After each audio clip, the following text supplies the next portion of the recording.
നമസ്കാരം. ഇന്നലെ നരേന്ദ്രമോദി സ്റ്റേജിൽ കയറി വന്നു. സ്റ്റേജിലുണ്ടായിരുന്ന ശ്രീലേഖയെ മൈൻഡാക്കിയില്ല. പാപം നമ്പർ 1. രാജേഷ് അടുത്തു വന്നു. രാജേഷിൻ്റെ കൈ പിടിച്ചു തിരിച്ചു, തല്ലി.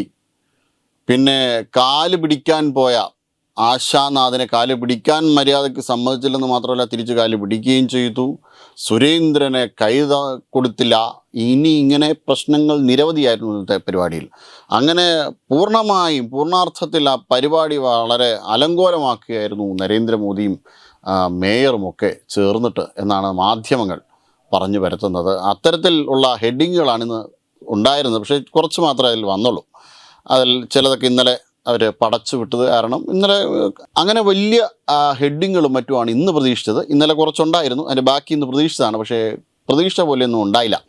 ഇന്നലെ കുറച്ചധികം ഹെഡിങ്ങുകൾ അവരങ്ങനെ കൊടുത്തു. അപ്പോൾ ഇങ്ങനെ പല രീതിയിലുമുള്ള കാര്യങ്ങളായിരുന്നു ഇന്നലെ മാധ്യമങ്ങളിൽ കണ്ടത്. പിന്നെ ഇന്നലെ വടിവാൾ വിജയനായിരുന്നുവെങ്കിൽ പരിപാടി കുറച്ചും കൂടെ ഗംഭീരമായേനെ. കാരണം മൈക്കിൻ്റെ ചെവിളക്കിട്ട് 2 തട്ടൊക്കെ തട്ടി മൈക്കുകാരനിട്ട് 2 കേസൊക്കെ കൊടുത്ത് പുള്ളി ഒന്ന് പൊലിപ്പിച്ചേനെ. ഇനി വാളിൻ്റെയും ബോംബിൻ്റെയും തോക്കിൻ്റെയും ഇടയിൽ കൂടി പോയ മാസ് കഥകളൊക്കെ പറഞ്ഞ് ജനങ്ങളെ ഒന്ന് ആവേശഭരിതരാക്കിനെ. പക്ഷേ ഇന്നലെ നരേന്ദ്രമോദി അങ്ങനെ ഒന്നും ചെയ്തില്ല. പിന്നെ എങ്ങനെയാണ് ഇദ്ദേഹത്തെ ഒരു മാസ് ലീഡർ എന്ന് നമുക്ക് പറയാൻ പറ്റുക? അങ്ങനത്തെ ഒരു സങ്കടമായിരുന്നു മാധ്യമങ്ങൾക്ക് എന്ന് തോന്നുന്നു. എന്തായാലും വി രാജേഷിൻ്റെ സംഗതി, വി രാജേഷിനെ പറഞ്ഞ കാര്യങ്ങളൊക്കെ ഏറ്റു. പക്ഷേ വി രാജേഷ് 2 പരിപാടികളിൽ പ്രധാനമന്ത്രിക്കൊപ്പം ഉണ്ടായിരുന്നു.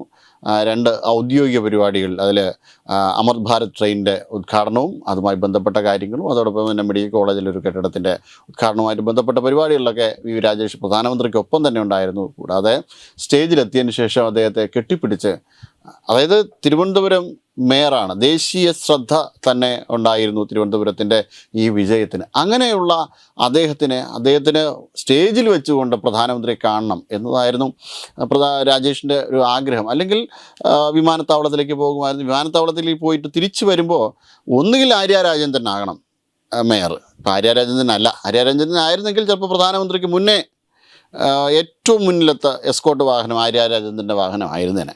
പക്ഷേ അങ്ങനെ അല്ലാത്തത് കൊണ്ട് ഇപ്പോൾ മറ്റ് നിവൃത്തികളൊന്നുമില്ല.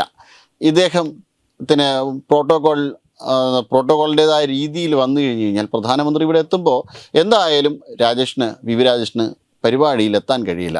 അത് ഏറെക്കുറെ ഉറപ്പാണ്. അതുകൊണ്ട് തന്നെ അദ്ദേഹം ആ സ്റ്റേജിൽ അതുകൊണ്ടാണ് നിലയുറപ്പിച്ചത്. അല്ലാതെ ഈ പടച്ചു വിടുന്ന രീതിയിൽ കുത്തിത്തിരിപ്പുണ്ടാക്കി എന്താണിത്? കുറേ നാളായല്ലോ. അപ്പോൾ ഇനി ശ്രീലേഖയുടെ കാര്യം എടുത്താൽ, ആ പാവത്തിന് കുറച്ച് നാൾ മുന്നേ വരെയും ഈ MLAയുടെ വിഷയം ഉണ്ടാകുന്നവരെയും ഇങ്ങനെ കൊത്തിപ്പറിക്കുകയായിരുന്നു പല രീതിയിലായിട്ട്. അവരൊരു സൈഡിലേക്ക് മാറി അവർക്ക് ഇരിക്കാൻ ഓരോ ഇരിപ്പിടങ്ങൾ കൊടുത്തിട്ടുണ്ട്. ആ ഇരിപ്പിടത്തിലാണ് അവരിയ്ക്കുക, അതത് സ്ഥലത്ത്. അല്ലാതെ പ്രധാനമന്ത്രിയെ കണ്ടാൽ ഉടനെ ഇവിടെ ക്യാപ്റ്റനെ കാണുന്ന രീതിയിൽ എല്ലാവരും തൊഴുതുകൊണ്ട് നിൽക്കണമെന്നൊന്നുമില്ല. ഇതൊരു ജനാധിപത്യ രാജ്യത്തിൻ്റെ പ്രധാനമന്ത്രിയാണ്. ഇവിടെ ക്യാപ്റ്റനാകുമ്പോൾ, കപ്പിത്താനാകുമ്പോൾ അതിനനുസരിച്ച് കാര്യങ്ങൾ ചെയ്തില്ലെങ്കിൽ ചിലപ്പോൾ അടുത്ത ഇലക്ഷനിൽ സീറ്റ് കിട്ടിയെന്ന് വരില്ല. അടുത്ത ഇലക്ഷനിൽ മരുമോനും അമ്മായി അച്ഛനും കൂടെ സീറ്റ് കാര്യങ്ങളൊക്കെ നോക്കുമ്പോൾ ഇവിടെ പലരും ഈ സീറ്റ് പുറത്തേക്ക് പോകും. അതേപോലെ മൈക്ക് വളരെ കൃത്യമല്ലെന്നുണ്ടെങ്കിൽ മൈക്കിനെ അടിച്ച് ദൂരെ കളയും. ഇങ്ങനെ പല പ്രശ്നങ്ങളുണ്ട്. ഇത് പക്ഷേ ജനാധിപത്യപരമായിട്ട് പോകുന്ന കാര്യങ്ങളായതുകൊണ്ട് തന്നെ എല്ലാവരെയും എല്ലാ രീതിയിലും കാണും. എല്ലാവർക്കും ഓരോരുത്തരുടേതായ ഇരിപ്പിടമുണ്ട്. അതവിടെ സ്ഥലങ്ങളിൽ പോയി ഇരുന്നാൽ മതിയാവും, അവരവരുടെ പണികൾ ചെയ്താൽ മതിയാവും. അല്ലാതെ സോപ്പിടാൻ വേണ്ടിയിട്ട് നിൽക്കണമെന്നില്ല.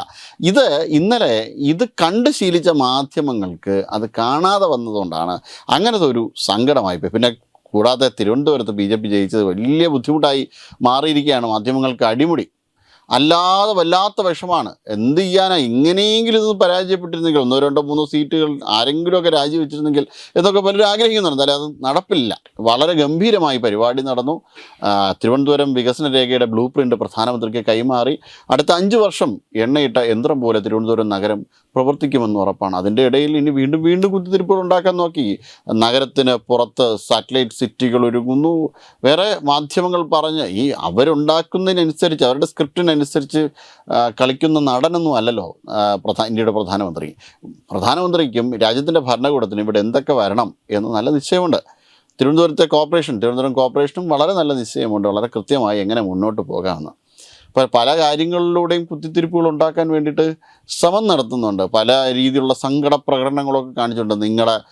നിങ്ങൾ ഇനി പഴയ ഭരണസമിതിയെ കുറ്റം പറയരുത്, പുതിയ ഭരണസമിതിയാണ് എന്ന രീതിയിൽ ഒരാകെ നാണം കെട്ട് മോശമായിരിക്കുകയല്ലേ. കാരണം ഒരാളിനെ പിടിച്ച് മേയറാക്കിയതിൻ്റെ കളിയാക്കലുകൾ ഇതുവരെയും കഴിഞ്ഞില്ല. വീണ്ടും ഈ ഭരണസമിതിയും കൂടെ പ്രശ്നം ഉണ്ടാക്കുമ്പോൾ വല്ലാത്തൊരു സങ്കടമാണ്. അപ്പോൾ ആ ഒരു സങ്കടത്തിൻ്റെ ഇടയിൽ ഉഴലുമ്പോഴാണ് ഇങ്ങനൊരു വിഷയമൊക്കെ കിട്ടുന്നത്. അതുകൊണ്ട് അവർ പരമാവധി ഉപയോഗിച്ചു. പക്ഷേ ഒരല്പമെങ്കിലും ഉളുപ്പ് ഉണ്ടെങ്കിൽ വളരെ നന്നായിരിക്കും. വെബ് ഡെസ്ക് തത്വമൈ ന്യൂസ്.